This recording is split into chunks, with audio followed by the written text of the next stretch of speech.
Japanese Fairy Tales by Yei Theodora Ozaki. Chapter 1. My Lord Bag of Rice. Long, long ago there lived in Japan a brave warrior known to all as Tawara Toda, or My Lord Bag of Rice. His true name was Fujiwara Hidesato, and there is a very interesting story of how he came to change his name. One day he sallied forth in search of adventures, for he had the nature of a warrior and could not bear to be idle. So he buckled on his 2 swords, took his huge bow, much taller than himself, in his hand, and slinging his quiver on his back, started out. He had not gone far when he came to the bridge of Seta no Karashi, spanning one end of the beautiful Lake Biwa.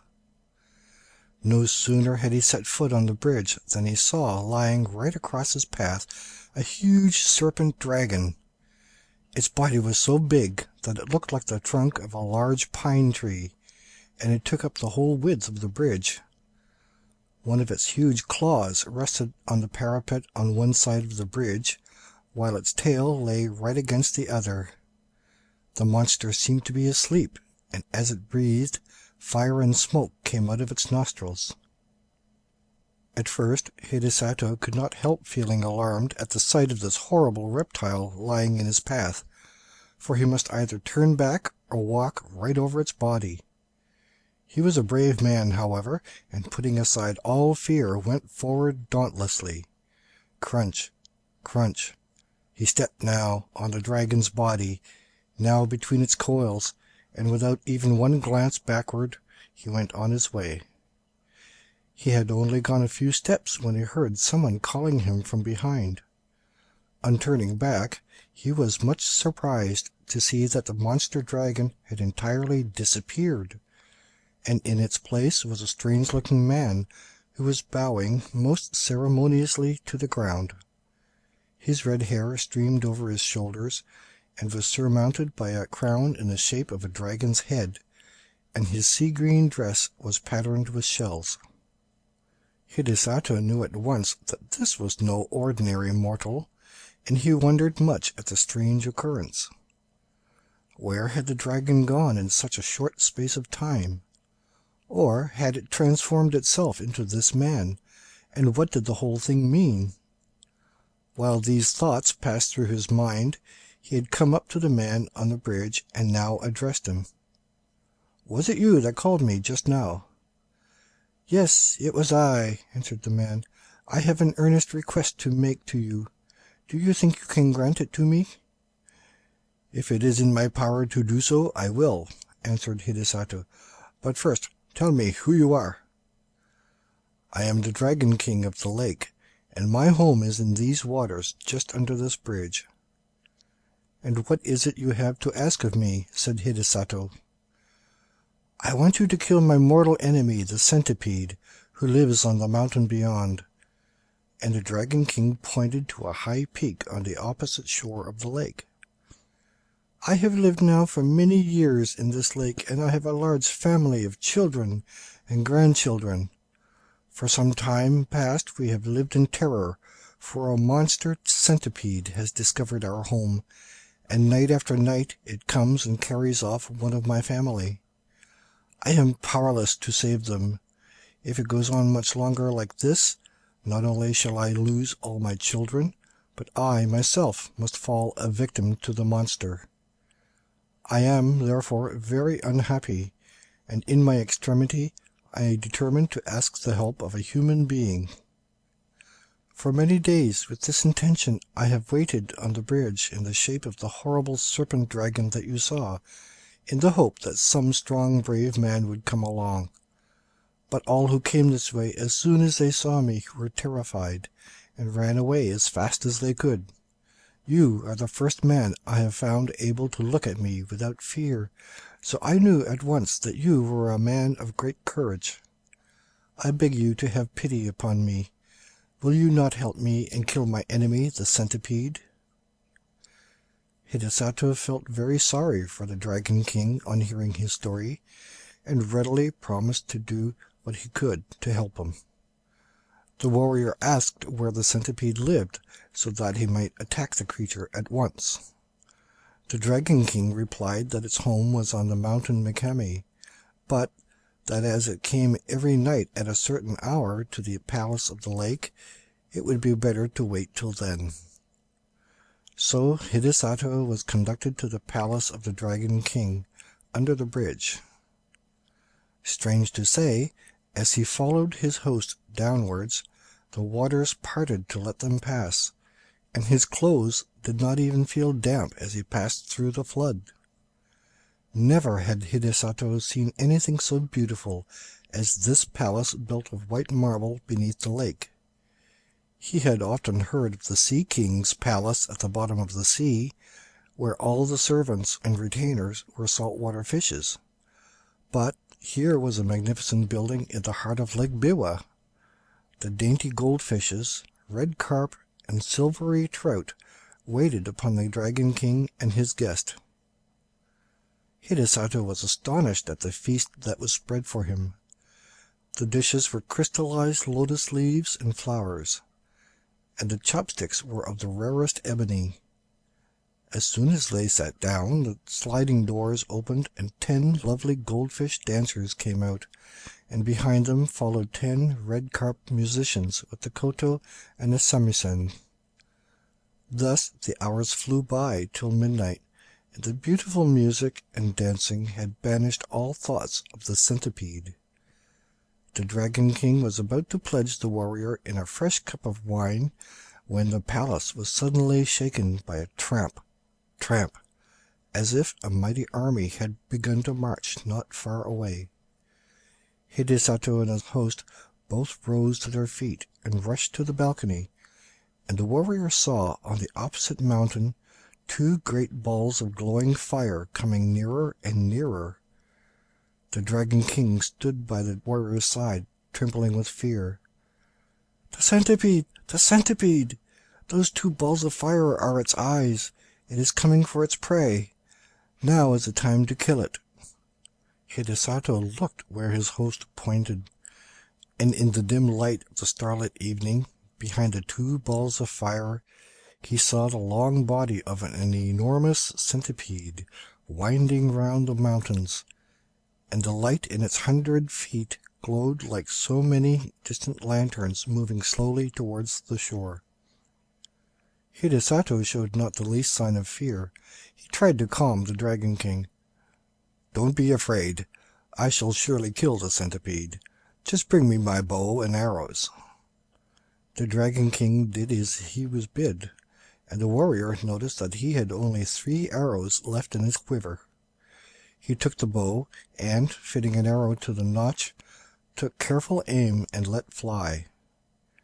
The arrow hit the centipede right in the middle of its head, but instead of penetrating, it glanced off harmless and fell to the ground. Nothing daunted, Hidesato took another arrow, fitted it to the notch of the bow, and let fly. Again the arrow hit the mark. It struck the centipede right in the middle of its head, only to glance off and fall to the ground. The centipede was invulnerable to weapons. When the Dragon King saw that even this brave warrior's arrows were powerless to kill the centipede, he lost heart and began to tremble with fear. The warrior saw that he had now only 1 arrow left in his quiver, and if this one failed, he could not kill the centipede. He looked across the waters. The huge reptile had wound its horrid body 7 times around the mountain, and would soon come down to the lake. Nearer and nearer gleamed fireballs of eyes, and the light of its 100 feet began to throw reflections in the still waters of the lake. Then suddenly the warrior remembered that he had heard that human saliva was deadly to centipedes. But this was no ordinary centipede. This was so monstrous that even to think of such a creature made one creep with horror. Hidesato determined to try his last chance. So taking his last arrow, and first putting the end of it in his mouth, he fitted the notch to his bow, took careful aim once more, and let fly. This time the arrow again hit the centipede right in the middle of its head, but instead of glancing off harmlessly as before, it struck home to the creature's brain. Then, with a convulsive shudder, the serpentine body stopped moving, and the fiery light of its great eyes and 100 feet darkened to a dull glare like the sunset of a stormy day, and then went out in blackness. A great darkness now overspread the heavens. The thunder rolled, and the lightning flashed, and the wind roared in fury, and it seemed as if the world were coming to an end. The Dragon King and his children and retainers all crouched in different parts of the palace, frightened to death, for the building was shaken to its foundation. At last the dreadful night was over. Day dawned, beautiful and clear. The centipede was gone from the mountain. Then Hidesato called to the Dragon King to come out with him on the balcony, for the centipede was dead, and he had nothing more to fear. Then all the inhabitants of the palace came out with joy, and Hidesato pointed to the lake. There lay the body of the dead centipede floating on the water, which was dyed red with its blood. The gratitude of the Dragon King knew no bounds. The whole family came and bowed down before the warrior, calling him their preserver and the bravest warrior in all Japan. Another feast was prepared, more sumptuous than the first. All kinds of fish, prepared in every imaginable way, raw, stewed, boiled, and roasted, served on coral trays and crystal dishes, were put before him, and the wine was the best that Hidesato had ever tasted in his life. To add to the beauty of everything, the sun shone brightly, the lake glittered like a liquid diamond, and the palace was 1,000 times more beautiful by day than by night. His host tried to persuade the warrior to stay a few days, but Hidesato insisted on going home, saying that he had now finished what he had come to do, and must return. The Dragon King and his family were all very sorry to have him leave so soon, but since he would go, they begged him to accept a few small presents, so they said, in token of their gratitude to him for delivering them forever from their horrible enemy the centipede. As the warrior stood in the porch taking leave, a train of fish was suddenly transformed into a retinue of men, all wearing ceremonial robes and dragons' crowns on their heads to show that they were servants of the great Dragon King. The presents that they carried were as follows. First, a large bronze bell. Second, a bag of rice. Third, a roll of silk. Fourth, a cooking pot. Fifth, a bell. Hidesato did not want to accept all these presents, but as the Dragon King insisted, he could not well refuse. The Dragon King himself accompanied the warrior as far as the bridge, and then took leave of him with many bows and good wishes, leaving the procession of servants to accompany Hidesato to his house with the presents. The warrior's household and servants had been very much concerned when they found that he did not return the night before, but they finally concluded that he had been kept by the violent storm and had taken shelter somewhere. When the servants on the watch for his return caught sight of him, they called to everyone that he was approaching, wondering much what the retinue of men, bearing presents and banners, that followed him could mean. As soon as the Dragon King's retainers had put down the presents, they vanished, and Hidesato told all that had happened to him. The presents which he had received from the grateful Dragon King were found to be of magic power. The bell only was ordinary, and as Hidesato had no use for it, he presented it to the temple nearby, where it was hung up to boom out the hour of day over the surrounding neighborhood.